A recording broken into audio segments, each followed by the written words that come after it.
Let's have a round of applause for the series' newest cast member, Wario. He will be playing the role of the villain for Super Mario Land 2, in which he takes over the island and steals Mario's castle so that he can rest on his laurels and count his money.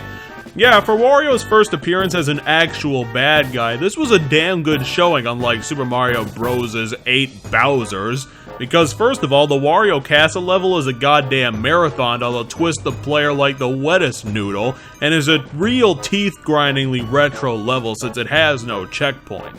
Just getting to this boss battle is difficult as hell with all the insta-death platforming, and even before you get to him, you have to fight his underlings, the Wario Bubbles, that pal up and fly around the room in weird patterns, meaning that all that time banging your head against the 3 pigs boss battle will pay off, as you'll have learned the precise platforming needed to beat these round guys 3 times.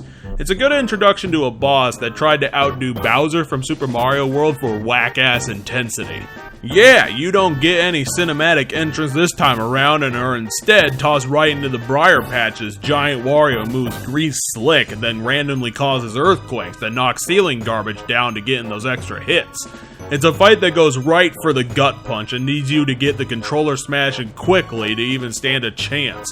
At its core, it's par for the course for the game, get those 3 hits in, but Wario does so much to make it such a challenge that it'll be taxing even if it is a short fight. Afterwards, Wario pulls boss fight dick move number 14 and decides to have a phase 2 where Wario somehow steals Super Mario 3D World's idea from the future and gives Wario a bunny carrot to up the stakes. This phase is pretty easy compared to last since Wario doesn't have any ceiling garbage to combo with his earthquakes, but the quick movement and levitation still make it a noodle scratcher to repeat the same 3 headshots for the win. Whereupon Wario decides that it's still not over and heads into another room where he finds the fire flower. The final phase of this fight is brutal since it combines giant fires with Wario's quick running to make it so obtuse to pick your shots that it's easy to fall at the final hurdle.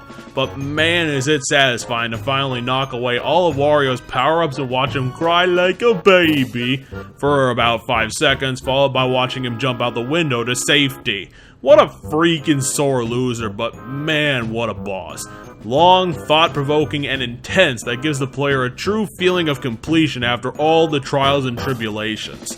It's a great thing that the Wario parts give you a water break in between phases, but that will not guarantee a win. It's your quick fingers that'll prove that. It's probably one of the better bosses of the entire series and nobody knows about it.